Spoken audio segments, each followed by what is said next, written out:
Halo Sobat Maya, kembali lagi ke series maraton saham IPO. Di video kali ini kita akan membahas tentang saham IPO Ratu. Nah, jadi Ratu ini terdiri dari tiga entitas Sobat Maya, yaitu ada Raharja Energi Cepu, Raharja Energi Tanjung Jabung, dan juga Petrogas Jatim Utama Cendana.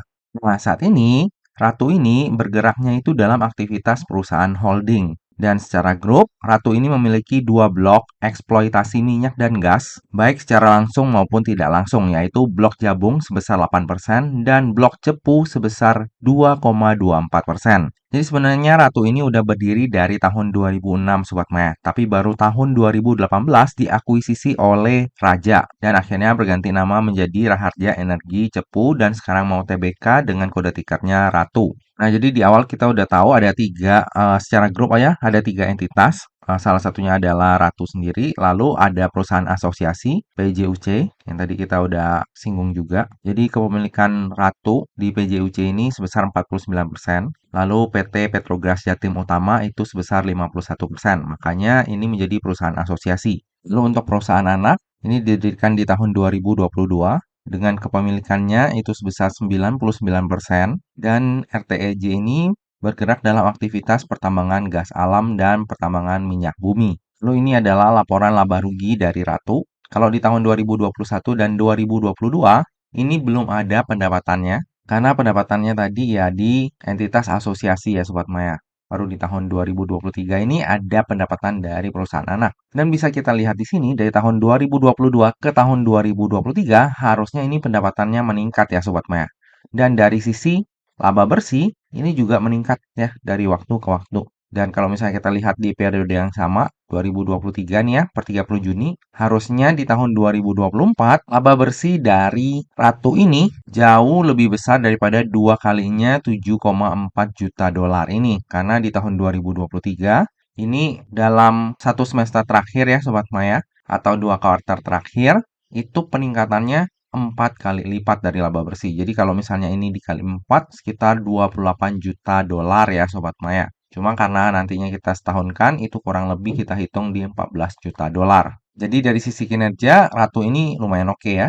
Lalu ini adalah masa berlaku hak paten ataupun lisensi dari perusahaan asosiasi ataupun perusahaan anak Ratu. Kalau blok Jabung itu masa durasinya itu 20 tahun, masih sampai 2043. Sementara untuk blok Cepu itu 30 tahun, yang masih berlaku hingga tahun 2035. Jadi masih lama banget untuk durasi kontraknya. Lalu untuk penjualan utama dari Ratu ini yaitu adalah penambangan minyak dan gas ya Sobat Maya semuanya. Ratu ini juga bekerja sama dengan mitra kelas dunia, perusahaan minyak global terkemuka ya, yaitu ExxonMobil dan juga PetroChina, perusahaan minyak dan gas bumi terbesar di Asia. Jadi bukan perusahaan kaleng-kaleng ya Ratu ini Sobat Maya. Lalu untuk kebijakan dividen sendiri, nantinya setelah IPO mulai tahun buku 30 Juni 2024, Ratu ini bermaksud membagikan dividen itu naik kepada pemegang saham dalam jumlah sebanyak-banyaknya 60% dari laba tahun berjalan. Jadi harusnya di tahun depan udah mulai bagi dividen ya Sobat Maya kepada para pemegang sahamnya. Kalau misalnya perusahaan energi kayak Ratu ini harusnya lebih royal ya untuk membagikan dividen. Tapi apakah benar nanti sebesar 60%? Mari kita lihat aja tahun depan. Oke, lalu ini adalah para pemegang saham dari Ratu. Ini Raja memegang 99,9%, sementara sisanya itu dipegang oleh PT Rukun Prima Sarana sebesar 0,004%. Nah, untuk jumlah saham yang ditawarkan kepada masyarakat, ini lumayan menarik Sobat Maya. Kenapa? Karena 7%-nya ini saham baru, sementara 13%-nya adalah saham divestasi dari Raja. Nah, ini langsung aja kita lihat struktur penawaran umum sahamnya ya, ataupun struktur IPO-nya. Jadi, sejumlah 543 juta lembar saham atau mewakili sebanyak 20% dari modal ditempatkan dan di store penuh yang akan ditawarkan ke masyarakat. Nah, 20% ini terbagi menjadi 7%-nya itu saham baru, sementara 13%-nya saham divestasi, Sobat Maya. Divestasi artinya ya, Raja sebagai pemegang saham emang mau melepas kepemilikan sahamnya. Untuk rentang harga penawaran IPO-nya sendiri itu berkisar antara 900 hingga 1.150. Sehingga dana yang akan diraup dari IPO ini adalah sebanyak-banyaknya sebesar 624 miliar. yang terdiri dari sebanyak-banyaknya 218 miliar itu untuk saham baru yang ditawarkan kepada masyarakat, sementara sebesar 405 miliar merupakan saham divestasi. Nah, nantinya dana tersebut akan digunakan untuk tujuan-tujuan sebagai berikut. Yang pertama, sekitar 157 miliar ini akan dipinjamkan kepada perusahaan anak, yaitu RETJ, yang selanjutnya akan digunakan untuk pemenuhan kewajiban pembayaran cash call dari PetroChina International Jabung Ltd.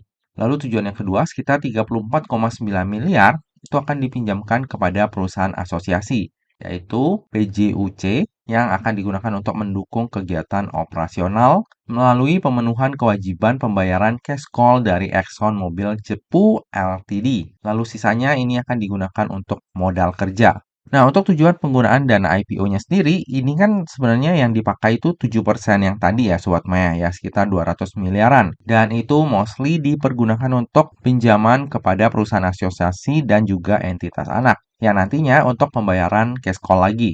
Jadi sebenarnya untuk tujuan penggunaan dana IPO-nya ini kurang bagus ya Sobat Maya. Lalu dari seluruh dana IPO-nya itu juga sebagian besar untuk divestasi. Jadi agak-agak mirip Mr. DIY kemarin ya Sobat Maya. Cuma kalau Mr. DIY itu porsi divestasinya jauh lebih besar dibandingkan dengan Ratu ini. Dan perbedaannya, Ratu juga untuk saham divestasinya, quote unquote nih, rumornya udah ada yang serap. Jadi kalau misalnya emang udah ada yang serap, 13%-nya itu, hanya 7% doang dana yang beredar di masyarakat. 7% dana ataupun kepemilikan saham di masyarakat, ini kering banget Sobat Maya. Jadi ya, kalau misalnya memang kepentingannya itu nanti ada, ya harusnya bisa digoreng tinggi ya. Cuma nanti kita bahas belakangan aja. Kita coba lihat beberapa aspek lainnya dulu. Oke, jadi yang akan menjadi underwriter di IPO-nya Ratu ini adalah Henan Putirai Sekuritas atau dengan kode brokernya HP. Lalu juga ada Sukor Sekuritas ya dengan kode brokernya AZ. Nah, HP ini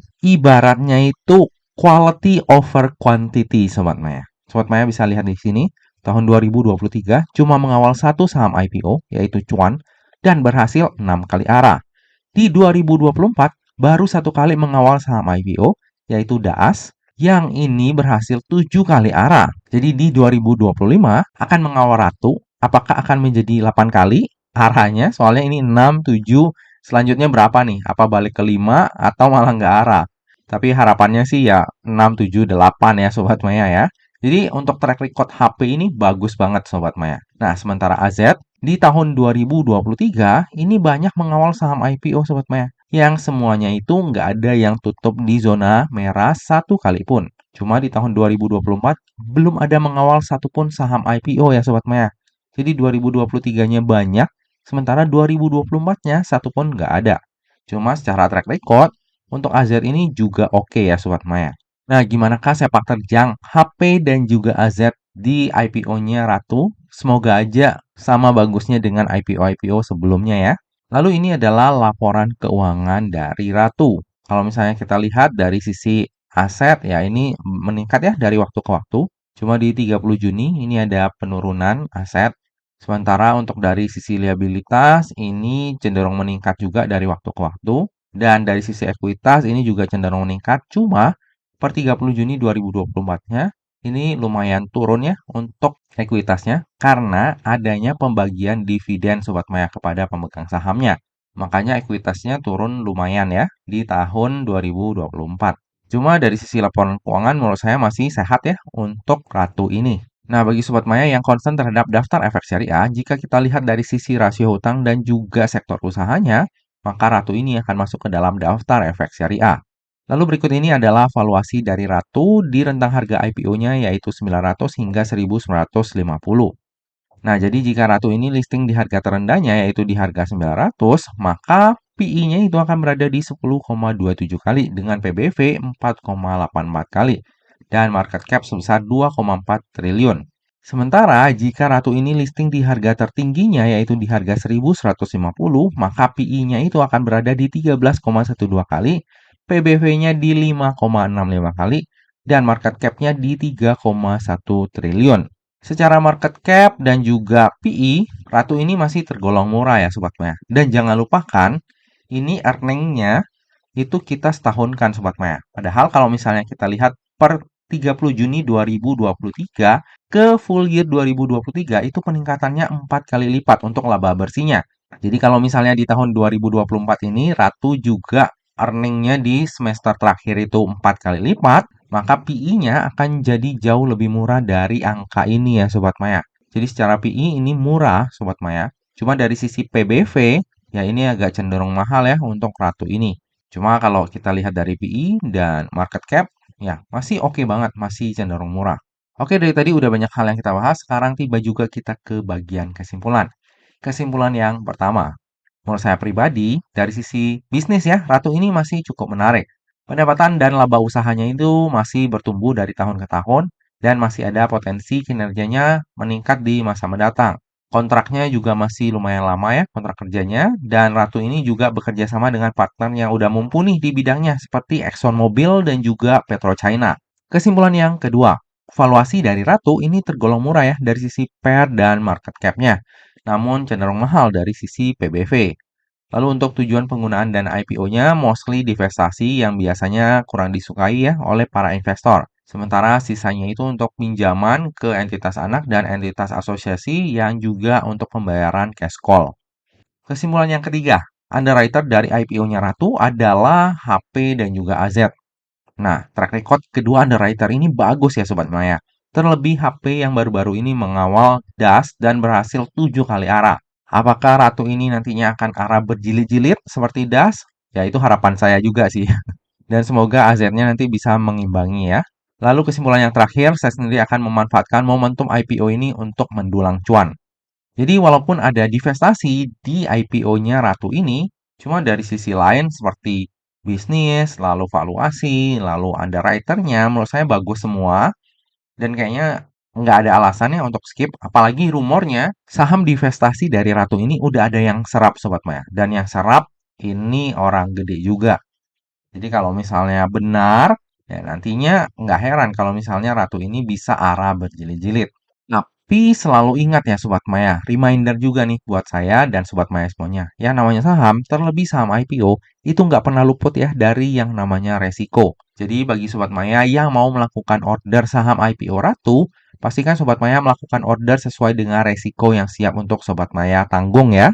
Lebih lengkapnya nanti saya akan order berapa untuk IPO Ratu ini akan saya share di tab community untuk Sobat Maya pengembangan dan Sobat Maya utama, beserta mungkin pertimbangan dan kiraan persentase penjatahannya.